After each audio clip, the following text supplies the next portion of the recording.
할렐루야. 예, 주님의 사랑과 은총이 함께 하시길 예수님의 이름으로 축원합니다. 오늘 말씀의 제목은 그리스도인의 근심과 자랑이라는 제목으로 함께 말씀을 나누겠습니다. 우리가 세상에 살아가는 모든 사람들을 보면은요, 참 모든 사람들이 기뻐하고 즐거워하고 또 평안하고 행복하게 살고 싶어하는 것을 우리가 보게 됩니다. 누구나 다 정말 이 세상 살아가면서 아무 근심 없이 살기를 원한다라는 거예요. 하지만 그렇게 원하지만 그 원하는 삶대로 살지 못하고 오히려 정말 근심하고 사는 사람들이 참으로 많이 있습니다. 어쩌면 이 세상 모든 사람들은 다 근심하면서 사는 것 같아요. 그런데 우리 예수를 믿는 그리스도인들은 세상 사람들보다도 더 많이 근심하며 살아가는지도 모르겠어요. 사도 바울은 자신도 많이 근심하고 후회했다고 고백하고 있는 것을 보게 됩니다. 다만 자신이 하는 근심이 세상 사람들과는 다르다고 말하는 거예요. 그러니까 세상 사람들의 근심은 뭡니까? 주로 먹고 사는 것. 정말 큰 집을 어떻게 하면 더 사서 이사를 갈까? 아니면은 큰 자동차를 더 좋은 거를 살 수 있을까? 아니면은 어떻게 하면 사업을 더 잘해볼까? 정말 내가 무엇을 성취할 수 있을까? 뭐 이러한 생각들, 그런 것 때문에 근심을 한다라는 거예요. 어떻게 하면은 돈을 많이 벌 수 있을까? 이런 것 때문에 근심한다라는 거죠. 그러나 우리 그리스도인들은요, 그런 근심 위에도 정말 믿음으로 살기 위해서 또 무엇이 하나님의 뜻인지, 왜 말씀대로 정말 살고 싶은데 살지 못하는 것인지, 왜 죄를 짓고 싶지 않은데 이렇게 죄를 짓게 되는 것인지, 또 그래서 죄를 지어서 정말 넘어져야 되는 것인지, 또 우리가 주님과 같이 살고 싶은데 왜 그렇게 살지 못하는지, 우리는 정말 기도하고 싶은데 왜 내가 기도를 하지 못하는지, 정말 이런 것에 대해서 우리는 고민하고 근심한다라는 거예요. 그렇기 때문에 오히려 세상에 예수를 믿지 않는 사람들보다 더 근심을 많이 하면서 사는지도 모르겠어요. 이 고린도 후서는요, 바울이 특히 많은 근심 가운데 보낸 편지입니다. AD 56년 봄에 기록하여서 55년경에 고린도 교회에 가슴 아픈 방문을 끝냈어요. 그리고 나서 돌아온 후 AD 56년, 그러니까 주님이 오시고 56년이 된 거예요. 그러니까 주님이 56년이 되신 거예요. 근데 봄에 기록하여서 기도편에 고린도 교회에 준엄한 그런 질책과 더불어 정말 그런 신앙적인 각성과 해결을 촉구하는 권위적이면서도 책망이 담긴 편지를 보냈는데요. 이 바울이 고린도 교인들의 잘못을 정지하라는 그런 정지자의 심정으로 쓰지 아니하고 정말 자식을 사랑하기 때문에 자식을 정말 너무나 안타까워하고 걱정하고 또 정말 자식이 올바로 신앙생활을 하기 위해서 정말 안타까운 마음으로 그렇게 징계로서 영적인 아버지의 심정으로 이 고린도후서 이 편지를 썼던 것을 보게 됩니다. 정말 이 준엄한 그런 편지를 받아본 이 교인들이 어떠한 반응을 보일까? 이 바울은 혹시라도 이 디도가 이 자기의 그런 고린도 교회에 대해서 책망하고 권위에 대한 것, 또 이렇게 정말 준엄한 그런 경계에 대한 그런 말씀, 이런 것을 써서 보낸 것에 대해서 혹시 고린도 교인들 간에 서로 정말 안 좋은 그런 마음으로 이제 상처를 받아서 이 디도를 어렵게 하는 것은 아닌가. 이러한 마음이 드는 거예요. 그러면서 정말 디도가 고린도 교회의 그 성도들에게 참 혹시라도 대접을 받지 않을까 뭐 이러한 염려. 그래서 사역하는데 참으로 말씀을 전하는데 참 어려움을 당하지 않을까. 그러면서 이제 또 바울과 또 바울의 자신과 고린도 교인들 간에 서로 관계를 해치게 되고 깨어질까봐 그 고린도 교회 성도들과 사이가 멀어질까봐 크게 근심하면서 후회하게 되었다라는 거예요. 그러나 그는 그렇게 근심한 것을 이제는 후회하지 않는다고 말하고 있습니다. 고린도전서에는요, 아버지의 여자와 동거하는 삶을 정죄하지 않은 것에 대해서 심하게 그 고린도 교회 성도들에게 책망하였던 것을 볼 수가 있어요.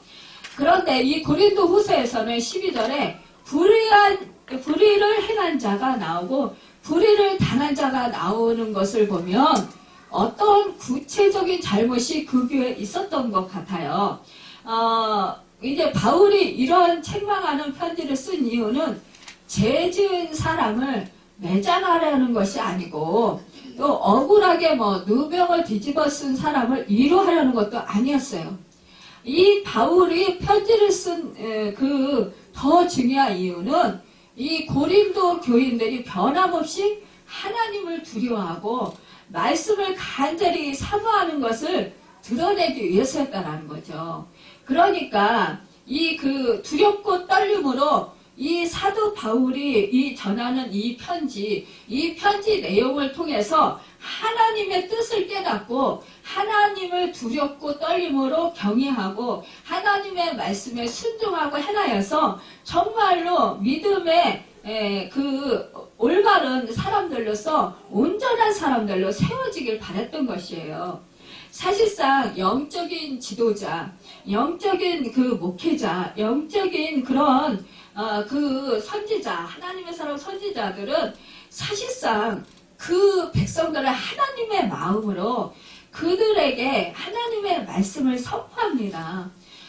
또한 기도할 때도 사실상 한 영은 마음에 품고 간절히 그 영혼들이 정말 하나님을 더 깊이 알고 하나님의 마음을 깨달아 알고 하나님의 뜻대로 하나님의 말씀대로 순종하고 행하여서 정말 하나님과 아름다운 관계, 하나님과 친밀한 사랑의 교제를 나누는 관계, 더욱더 믿음이 성장하는 그런 은혜를 누리기를 원해요. 그래서 이 땅 가운데서 정말 하나님과 함께 동행하면서 하나님의 뜻을 행함으로 말미암아 정말 하나님의 기쁨이 되고 하나님께 영광 돌려드리고 하나님의 마음을 시원케 해드리는 그러한 믿음의 사람들로 살아가길 간절히 바란다는 거예요.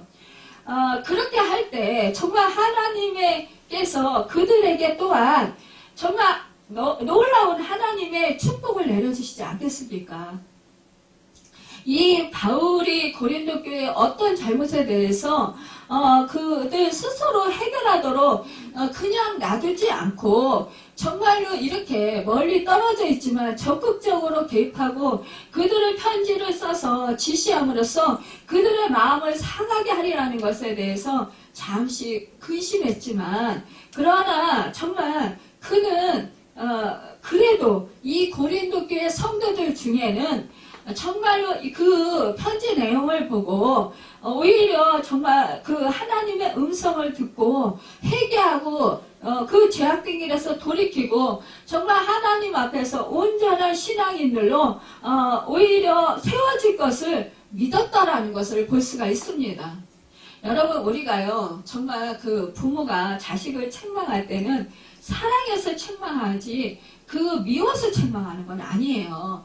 그 자식이 잘되게 하기 위해서 올바로 정말 온전한 사람으로서 정말 누구에게나 정말 자랑스러운 사람으로 정말 누구와 봐도 반듯한 사람으로 누가 봐도 정말 저 사람은 저 애는 참 아주 참 올바라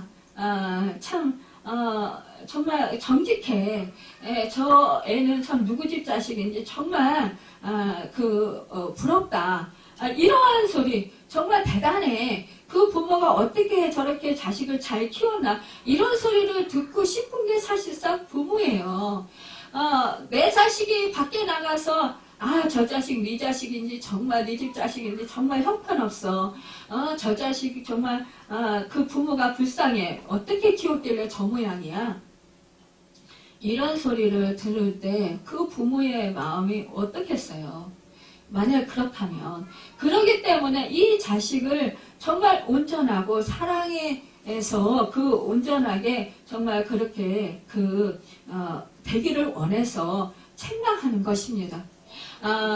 그 어느 통계에 보니까요, 미국에서 정말 정말 부유하고 세상에서 너무 정말 너무너무 명예도 높고 또 이렇게 부족함이 없는 풍족한 삶을 살아가는 그 부유하고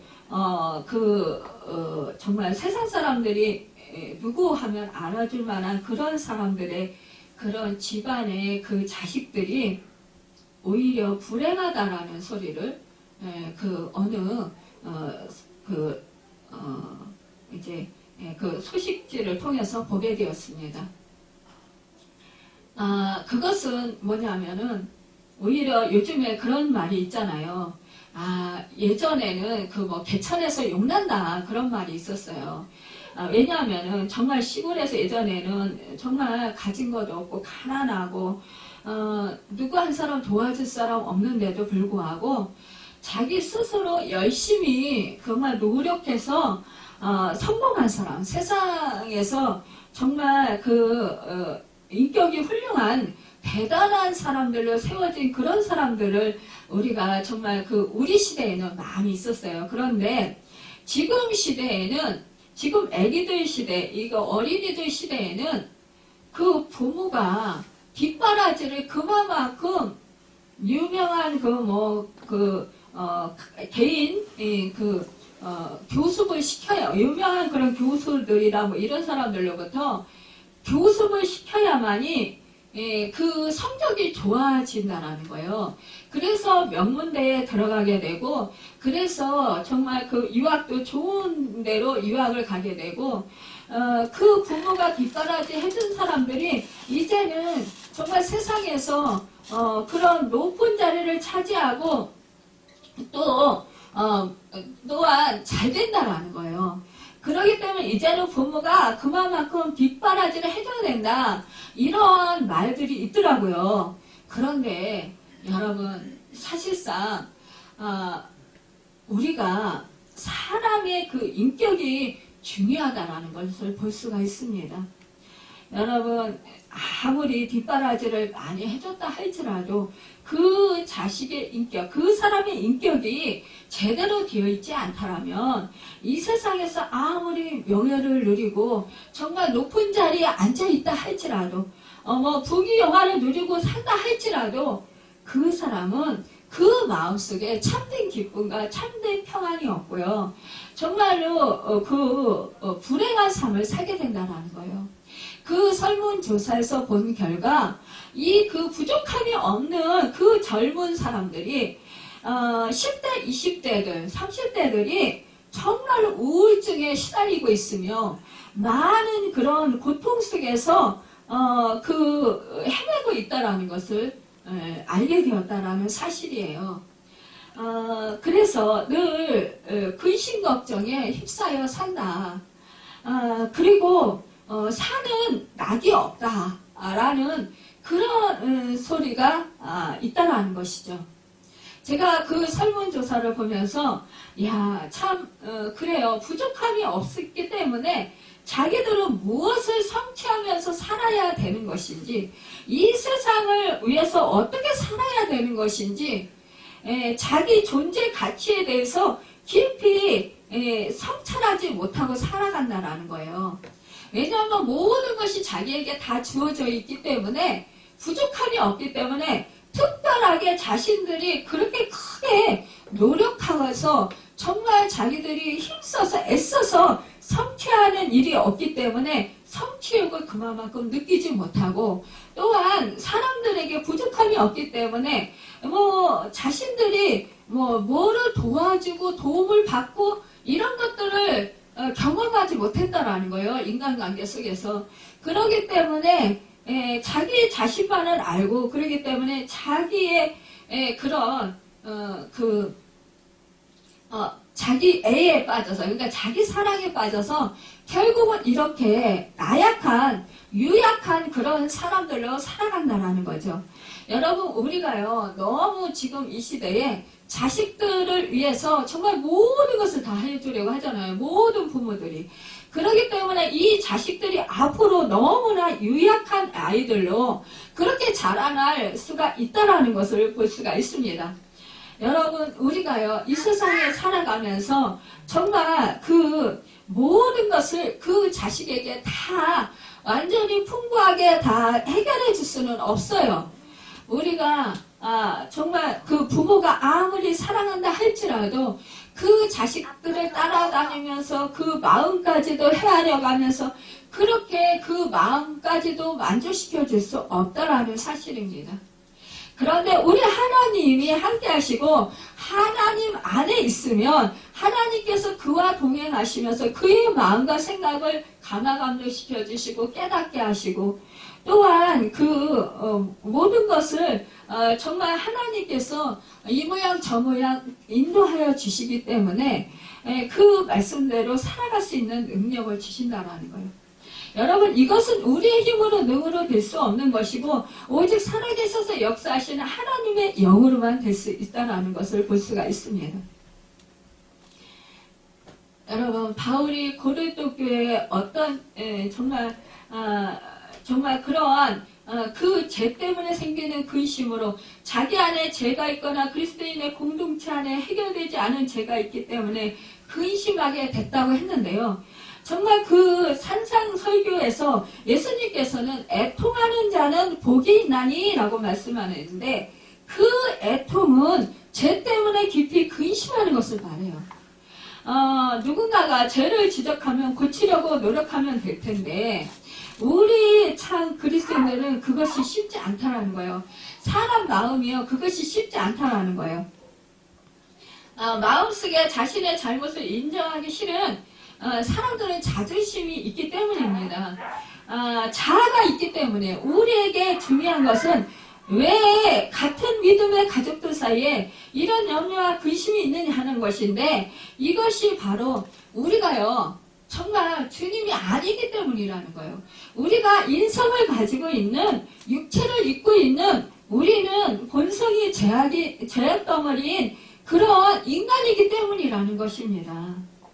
여러분, 우리가 참으로 우리 인간은요, 우리가 예수를 믿어서 제사 받아서 하나님의 자녀가 되었음에도 불구하고 우리가 육체를 입고 있고 우리가 이 세상에 사는 한 우리는 아담의 후손으로 우리 안에는 죄성이 있어요. 그래서 우리가 해결을 해도 또한 뒤돌아서서 우리가 같은 죄를 지을 때도 참으로 많이 있습니다. 그렇기 때문에 우리가 그럴 때마다 우리가 주님의 십자가를 생각하면서 우리가 죄를 해결해야 될 것입니다.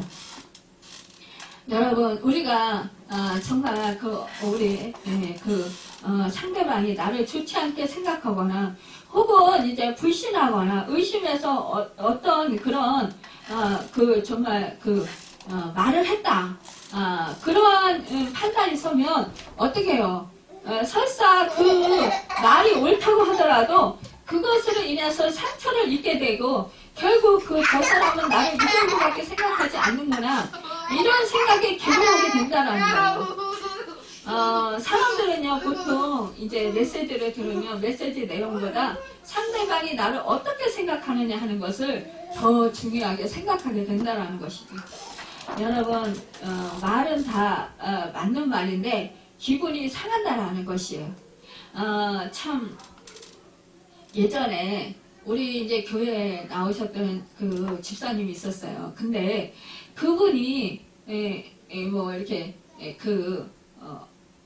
우리가 이렇게 신방을 가면 당신의 딸들이 이렇게 막 이렇게 좀 이렇게 못되게 한다라는 거예요. 그래가지고 막 속상하다고 그러면서 그래서 당신이 딸들을 별로 안 좋아한다고 막 이렇게 말씀하시는 거예요. 그러는데 아니 제가 이렇게 강대성에 서면 저도 몰라요. 그런 말을 했는지도. 근데 이렇게 계속해서 그러한 내용들을 이제 화해하라, 그리고 용서하라, 이런 말씀들을 계속 전한다라는 거예요. 그러니까 그 말씀이 계속 이분이, 저 목사님이 내가 말을 해서 내 사정을 아니까 자꾸 나한테 화해하라, 딸들을 용서해라, 그들을 불쌍히 여기고 긍휼히 여기고 기도해줘라, 이런 말을 하는 건가? 이러한 생각이 들더라는 거예요. 그러면서 또 한편으로는 그런 생각이 들더래. 아니 하나님이 저 목사님 일부러 나 들으라고 그러시지는 않겠지? 하나님이 나한테 하시는, 저 목사님을 통해서 하시는 말씀인가? 이런 생각을 하면서요. 그러니까 뭐예요? 마음속으로는 딸들을 용서하고 싶지 않은 거예요. 그리고 괘씸한 거예요. 그리고 미운 거예요. 그런데 자꾸 용서하라, 정말 기도해라, 계속 그들을 정말 화해하라, 그러한 화목하게 지내라, 이런 말씀들을 계속 전하니까 이분이 계속 괴로운 거예요. 왜? 마음속에서 전쟁이 일어난 거죠. 그러니까 당신 말은 옳아요. 화목해야 되고 용서해야 되고 정말 사랑해야 되는 걸 알아요. 그렇지만 당신은 그렇게 하기 싫은 거예요. 그런데 어느 날 제가 이제 정말 소 불고기를 해가지고 그분을 갖다 드렸어요. 그런데 그걸 먹고 체했다라는 거예요. 그러면서 그 후로 우리 교회 못 나오시겠다고 그러는 거예요. 근데 정말 저는 그 사건을 통해서 그런 생각이 들었어요. 정말 왜 소고기, 불고기는 뭐예요? 영양가 있고 정말 우리한테 몸에 굉장히 도움 주는 그런 귀한 반찬이잖아요. 그런데 그거 먹고 체했다고 그러시는데 나중에 이분이 그러는 거예요. 이제 나중에 이제 한참 지난 다음에 만났어요. 그때는 너무 정말 그래 할 수 없지 하나님이 이분을 우리 교회에 또 이러한 일로 인해서 안 나오신다라는 거는 정말 어이가 없었지만, 그러나 하나님이 무슨 뜻이 계셔서 우리 교회에 못 나오게 하시나 보다. 뭔가 또 그분이 깨달아야 될 뭔가 있으신가 보다. 그런 생각을 했었어요. 그런데 한 몇 개월이 지났어요. 그 후로. 그리고 거의 한 1년이 지났나 봐요. 그런데 그분이 길거리에서 만났어요. 근데 그분이 제가 이제 그때 인사를 했어요. 그랬더니 그분이 저를 반갑게 맞이하시는 거예요. 그러면서 목사님이 정말 저에게 잘해주신 거 알죠?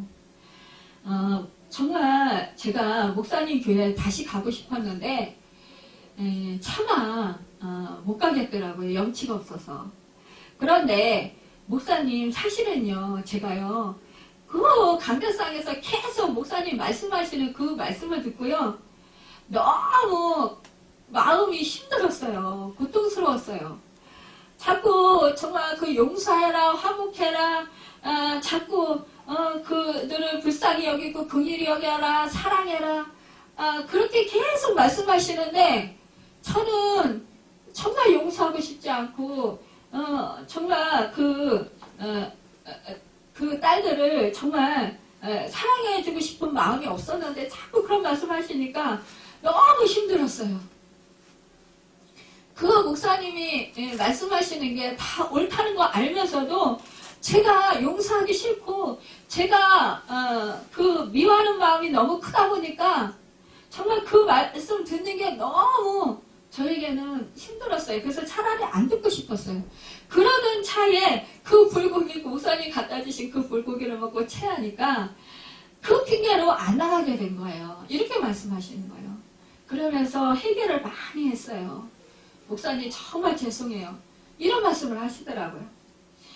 여러분 그렇습니다. 우리가요 정말 옳은 소리를 들었어도요 그것이 내가 받아들이기 힘들 때는 정말 그것이 자꾸 마음이 찔리니까요. 우리가 말씀을 그랬잖아요. 혼과 영과 간절과 골수를 찔러 쪼개기까지 하는 말씀이라고 그랬잖아요. 그러니까 우리의 형편과 사정을 아니까 저는 뭐 그분을 그렇게 생각하고 말씀을 전한 게 아니에요. 저는 그냥 강대상에서 선포하면 말씀을 잃어버리는데 이렇게 서서 말씀 전할 때 제가 설교 준비를 미리 해오지만 성령님께서 저에게 말씀을 그때그때 이렇게 주셔요. 그런 생각나게 하셔요. 떠오르게 하셔요. 그러면 그 말씀을 전하다 보면 말씀이 길어지기도 하고 말씀이 뭐 이렇게 뭐 문맥이 잘 안 맞는 것 같지만 그러나 저는 성령님의 인도하심 따라서 말씀을 전해요. 그렇기 때문에 이것은 사실상 저를 통해서 하나님이 말씀하시는 거라는 거죠. 그런데 그 말씀을 듣고 그런 소리를 많이 할 때가 있어요. 근데 우리 진짜 지금 뭐 우리 집사님들 나오시고 계시지만 또 그 중에 우리 집사님들도 같은 소리를 하셔요. 오늘 목사님 제 말씀이었어요. 찔렸어요. 말씀이 너무 찔렸어요. 너무 아팠어요. 너무 힘들었어요. 그런데요 하나님이 저에게 말씀하셨어요. 그러니까 제가 고쳐야죠. 제가 잘못했죠. 지금 우리 교회 나오시는 집사님들 그 말씀을 눈이 자주 하셔요. 저한테. 그런데도 그분들은 뭐예요? 하나님의 음성을 듣고 회개했기 때문에 또 당신들이 잘못한 것을 깨닫고 정말 다시 고치려고 애쓰고 하나님 말씀대로 순종하고 살려고 애쓰고 기도했기 때문에 이 자리에 있는 것이에요. 여러분 사람은요 다 자기 편의에 따라서 말씀을 듣고 싶어 합니다. 자기가 편한 거, 받기 쉽고 정말 그냥 위로받고만 싶고 자기가 정말 지금 힘든데 고통스러운데 어느 집사님이 그래요. 주한장로교의 그 성도인데 옛날에 그런 얘기를 하는 거예요. 아니 그 나경일 목사님한테 기도를 받으러 갔더니 다른 사람들은 다 안식기도를 해주는데 이 집사님한테는 해결하라고 그러더래요. 그러니까 이 집사님 화가 막 난 거예요. 아니 정말 다른 사람들한테는 내가 지금 너무 힘들고 너무 아픈데 그래서 안식기도 받으러 갔더니 집사님은 회개하세요 이렇게 말씀하시는데 너무너무 상처를 크게 받았다라는 거예요. 그런데 물론 그렇게 상처를 받을 수 있어요. 그런데 정말 그것이 자기가 사는 것이라는 거예요. 근데 결국은 그분이 해결을 했을 때 하나님과의 관계가 회복되고 치유되고 정말 하나님께 축복을 받는 것을 보게 됐습니다. 여러분 정말 이렇게 정말 그 고린도 교회를 사랑한 교인들을 사랑한 이 바울 바울은요 이 고린도 교인들에게 미안하게 생각한 것은 메시지가 아니라 그것을 표현한 방식에 대해서였다라는 거예요. 구약의 선지자들은요 하나님 편에 선 사람들이에요. 그들은 거룩한 분노가 있습니다. 아무리요 같은 성도라고 하더라도 하나님을 떠나거나 죄에 빠지게 되면 그들을 향해서 거룩한 분노를 품게 된다는 거예요. 그리고 말씀을 선포했다라는 것입니다. 여러분 그러니까 이스라엘 백성들이 뭐예요? 선지자들에게 그냥 막 대들고 그 선지자들을 갖다 옥에 가두기도 하고 막 때리고 욕하고 막 멸시하고 막 대적하고 막 그랬잖아요. 우리 주님도 뭐예요? 정말 말씀을 선포할 때 그 종교 지도자들 바리새인들이나 사두개인들 바리새인들 뭐 이러한 정말 율법사도 이런 사람들은 어떻게 했습니까? 그 제사장들 그런 사람들이 정말 우리 주님이 말씀하실 때마다 책을 어떻게 해서라도 예수님께서 무슨 책 잡을 일이 없나라고 생각을 했다라는 거예요. 그래서 어떻게 해서라도 책 잡아서 주님을 아주 곤란에 빠뜨리고 또 주님을 그렇게 결국은 어떻게 했습니까? 결국은 그 주님을 십자가에 못 박아 죽게 하잖아요. 이러니까요, 사람들이 어떻게 해요? 자기의 죄가 지적당하면 이렇게 정말 마음이 부드러워지고 오히려 정말 회개하고 이런 것은 그럴 때는 그 사람이 살아요. 그 사람이 정말 하나님과 아름다운 관계로 치유되고 회복돼요. 그렇지만 그 죄에 대해서 지적을 받았을 때 오히려 막 튕기쳐 나가고 마음이 강박해지고 완악해져서 오히려 그 말씀 전하는 사람을 대적하고 분노하고 그러면서 막 그 억울한 소리를 해대고 사람들에게 정말 많은 사람들에게 안 좋은 소문을 퍼뜨리는 그러한 경우가 많이 있다라는 것이에요. 여러분 그런 사람들은 어떻게 합니까? 구원을 받지 못해요. 여러분 우리가 순종할 때 구원을 받습니다. 바울은 고린도 교회 안에 있는 죄에 대해서 거룩한 본능을 가졌기 때문에 편지로 책망한 것이에요. 바울은 그들을 진심으로 사랑하고 자신도 죄를 짓는 인간이었기 때문에 고린도 교인들에게 미안한 마음이 있었던 것입니다. 여러분 저도 어떤 때는 이렇게 말씀을 선포하고 아유 나도 죄인인데 나도 수없이 이 속에서 정말 죄를 안 지려고 노력하지만 순간순간 넘어질 때 너무 많아요. 속으로 정죄하는 마음, 판단하는 마음, 또 막 순간순간 미워하는 마음도 들 때도 있고 그럴 때마다 제가 아유 하나님 정말 저 왜 이래요. 이렇게 기도를 많이 하고 금식을 많이 시켜도 정말 발전이 없네요. 하나님 이 몸에서 정말 저를 어떻게 건져내시겠습니까? 이러면서 저도 한탄해요. 한탄하고 회개하고 그러면서 어떤 때는요. 제가 하나님 나 정말 아침 금식 안 할래요. 이런 때도 있어요. 너무 저 자신한테 너무 실망해서. 그래서 하나님 제가 이렇게 주님의 성령님의 인도하심 따라 아침 금식하고 이렇게 오랜 시간 동안 기도 단을 쌓는데 그럼에도 불구하고 제 속에서는 여전히 더러운 것들이 계속해서 올라오니까 하나님 저는 어떻게 할 수가 없어요. 어떻게 하면 좋습니까?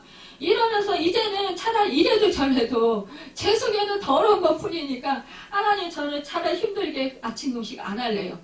그리고 그냥 밥 먹으면서 그러면서 그냥 하나님 힘써서 정말 사역할래요. 이러한 이렇게 하나님한테 말씀을 드릴 때도 있었어요. 그런데 그럴 때 하나님은 그래도 금식할 때와 안 할 때, 기도를 많이 했을 때와 적게 했을 때, 그 차이를 꼭 확인할 수 있도록 그 하나님께서 역사를 해주시더라고요. 그래서 그냥, 역시 하는 게, 순종하는 게, 하나님의 뜻이구나. 그리고 또 다시 또 무릎을 꿇고, 또 다시 또 금식을 하고, 이렇게 제가 지내고 있습니다.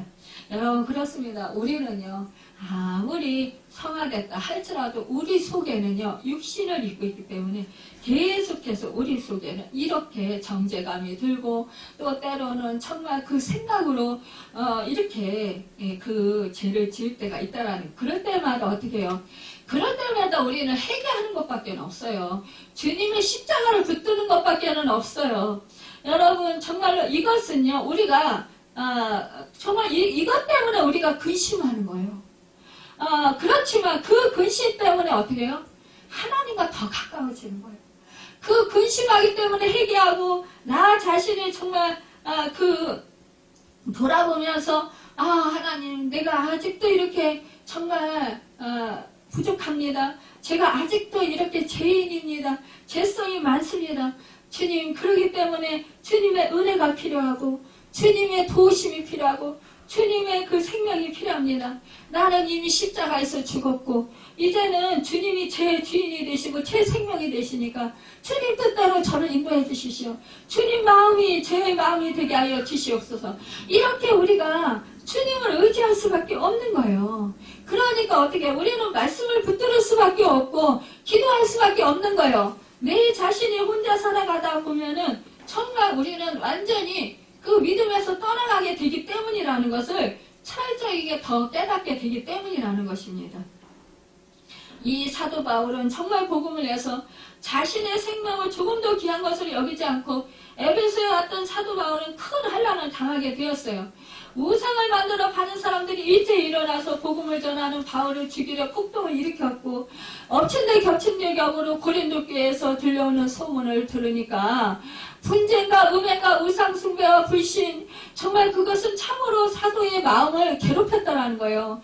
근심하지 않을 수가 없었다라는 거예요. 그러니까 이제 이 사도 바울이 아유 안 되겠다, 이대로 나서는 안 되겠다, 정말 이 안타까운 심정, 정말 그 고린도 교인들, 내가 사랑하는 자녀들이 이렇게 그 자들이 이렇게 정말 이렇게 그 믿음에서 떨어져 나가는 이러한 상황, 이렇게 하나님을 슬프게 하는 그런 믿음 생활을 한다는 것, 정말 이거는 너무나 안타까운 일이다.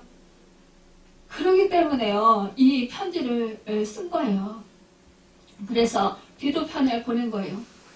이 사도 바울이 이 드로아에서 이제 그 디도와 만나기로 했습니다. 그런데 교회 문제를 해결하려고 했는데, 그런데 에베소를 떠나 드로아에 와보니까 먼저 와 있을 디도가 보이지 않는 거예요. 그러니까 야, 이거 어떻게 된 거냐? 아니 정말 이 사도 바울이 생각하기에 야, 내가 편지를 너무 이렇게 강하게 써서 정말 이 디도가 어려움을 당하는 거 아니야?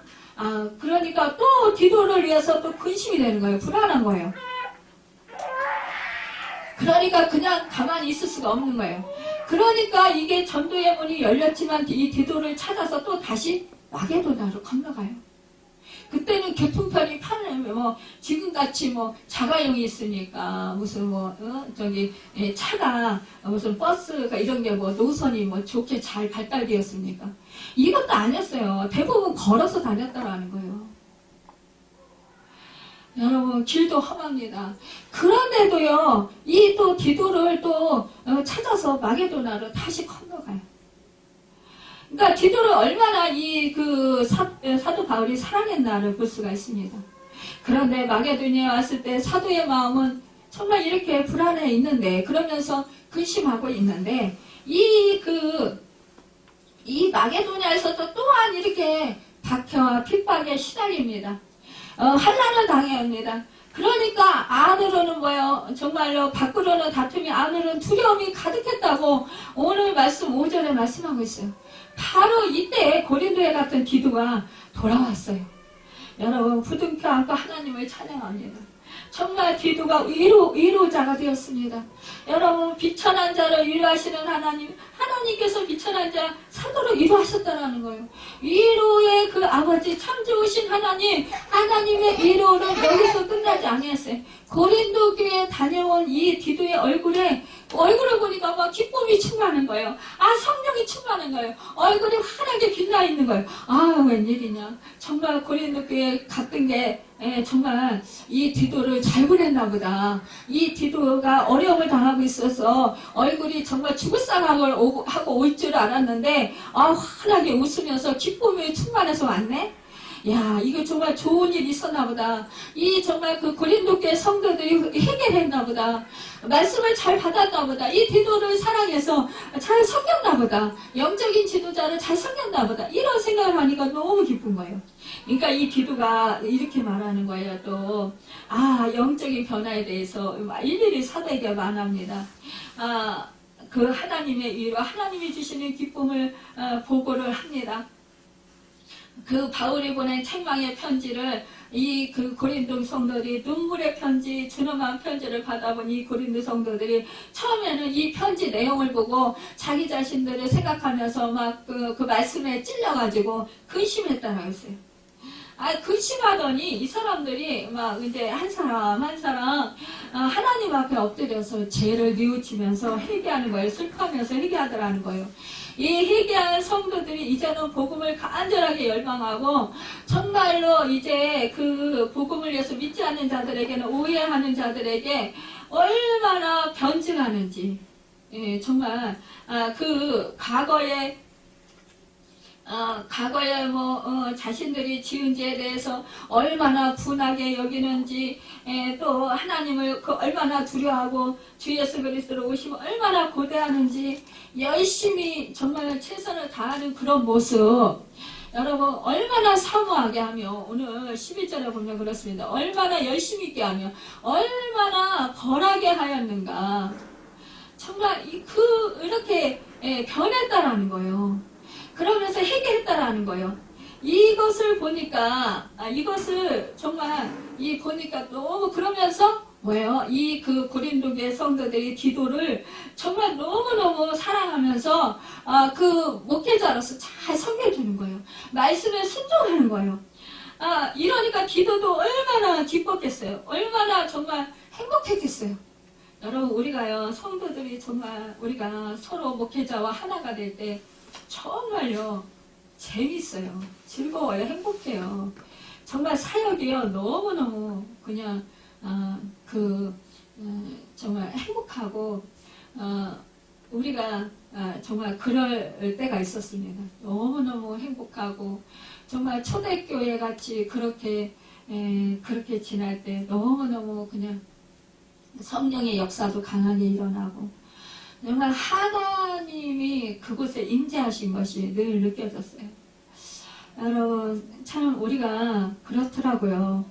교회가 커지면 좋아질 줄 알고 있는데 그것이 아니더라고요. 교회를 커졌다고 좋아지는 게 아니라 정말로 인구, 성도 수가 많아졌다고 좋아지는 게 아니라 한 사람 한 사람이 성령이 충만하고 하나님의 은혜가 충만하고 정말 하나님과의 친밀한 그런 사이가 되면 그곳이 바로 정말 놀라운 그런 축복의 장소이고요. 그곳이 바로 정말 그 하늘 나라더라고요. 그렇기 때문에 우리는요, 대부분 많은 사람들이요, 교회 한다 그러면 교회 몇 명이나, 숫자가 몇 명이나 돼요? 라고 성도 수를 묻습니다. 그런데요, 우리는 성도 수에 있는 게 아니에요. 정말로 하나님은요, 성도 수를 보시는 게 아닙니다. 한 사람 한 사람이 정말로 하나님과의 관계에서 친밀한 사랑의 교제를 나누고 있나, 연합되어 있나, 일치된 삶을 사는가, 하나님의 말씀에 순종하는가, 여기에 하나님은 관심이 있다는 거예요. 여러분, 우리가 정말로 이렇게 정말 하나님의 말씀에 우리가 정말 육체를 입고 있기 때문에 우리가 때로는 죄를 지을 수 있어요. 하지만 그때에 우리가 하나님의 말씀을 듣고 회개하고 또 말씀을 떠올리고 우리가 회개할 때 우리가 회개하고 온전히 그 말씀에 순종하고 그 말씀을 받아들일 때 우리는 정말 하나님이 그 위로하시는 그 기쁨과 평강을 누리게 됩니다. 오늘 말씀에서 보면 하나님께서는 정말 그 사도 바울이 그 고린도 교회로 인해서 또 사역을 하면서 복음을 전하면서 그 마음에 근심했던 그 아픔과 그 고통, 이러한 것들을 너무나 잘 아셨기 때문에 그 위로를 넘치게 해주시는 것이에요. 그것은 바로 무엇이냐? 이 고린도 교인들이 그 편지를 받아보고 정말 대적하고 사도를 무시하고 멸시한 게 아니라 회개를 했다라는 것, 그 말씀에 받아들이고 순종했다라는 것입니다. 또한 그 말씀대로 행했다라는 것입니다. 여러분, 이들은 정말 그 하나님의 은혜를 알았다라는 것이죠. 여러분, 우리가 사실상 죄와 허물로 죽은 우리잖아요. 불순종하는 자들 가운데서 역사하는 영을 따라서 우리의 영이 그 얼마나 더러웠습니까? 그런데 우리가 정말 하나님을 부인하고 우상을 좋아했던 자들이었잖아요. 그래서 우리의 육체는 육체대로 육신과 정욕과 부정과 불의에 행하기에 정말 열심히 살았잖아요. 그런데도 불구하고 우리 주님은요, 우리를 죄와 허물을 죽은 우리를 부르시고 부르신 우리를 또한 살리시고 날마다 말씀으로 인도하여 주신다라는 거예요. 성령이 함께 하시면서 우리를 위해서 정말 충고기도 하고 계시고요. 또 우리를 위해서 그 대신 우리의 슬픔과 고통을 아뢰어 주신다라는 거예요. 또 하나님 뜻대로 살아갈 수 있도록 인도해 주신다라는 거예요. 여러분, 우리를 위해서 십자가의 고통을 참으시고 흘리신 그 피로 우리를 깨끗하게 우리 죄를 씻어 주셨던 그 주님. 여러분, 우리 그 주님으로 인해서 위로가 넘칠 수 있어야 됩니다. 기쁨과 감사가 넘칠 수 있어야 된다는 거예요. 여러분, 그리고 우리가 정말 주님을 바라볼 때 우리는 기뻐할 수 있습니다. 여러분, 우리는요 정말 말씀을 듣고 근심해야 합니다. 세상 일 때문에 근심하는 자들이 아니라, 정말로 돈 때문에 근심하는 자들이 아니라, 우리가 말씀에 불순종한 것 때문에 근심하는 자들이 되고요. 우리가 정말 주님을 사랑하지 못한 것에 근심하는 자들이 되어야 될 것입니다. 여러분, 정말로 우리는요, 또한 주님 안에서 자랑해야 합니다. 여러분, 우리가 참, 받은 은혜가 너무나 많습니다. 그런데 사도 바울은, 이 디도가 고린도 교회에 가기 전에요, 이 고린도 교인들의 자랑했다고 했습니다. 고린도 교인들의 단점과 문제점이 있었잖아요.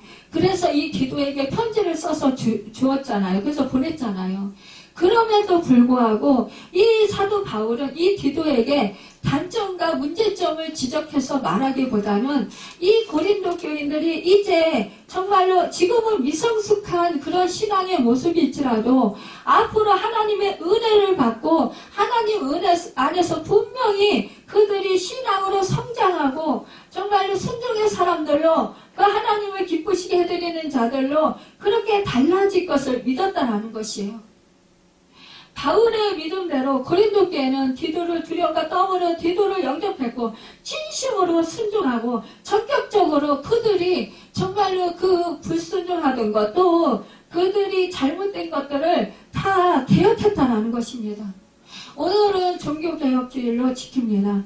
여러분과 제가 정말 이렇게 고린도 교인들처럼 우리도 또한 말씀을 받을 때 정말 우리도 개혁할 수 있어야 합니다. 우리의 한 사람 한 사람, 10년 한 사람 한 사람이 정말 하나님 앞에서 두려움과 떨림으로 정말 하나님의 말씀을 받아야 된다는 거예요. 여러분, 하나님의 말씀은요, 고치실 수 없는 사람이 아무도 없어요. 여러분, 우리가 죄인 되었을 때 하나님은 먼저 찾아오셔서 사랑을 베푸셨으면 우리는 기억해야 합니다. 여러분과 저는 죄인 되었었어요. 그러나 우리 하나님은 우리를 먼저 찾아오셨어요.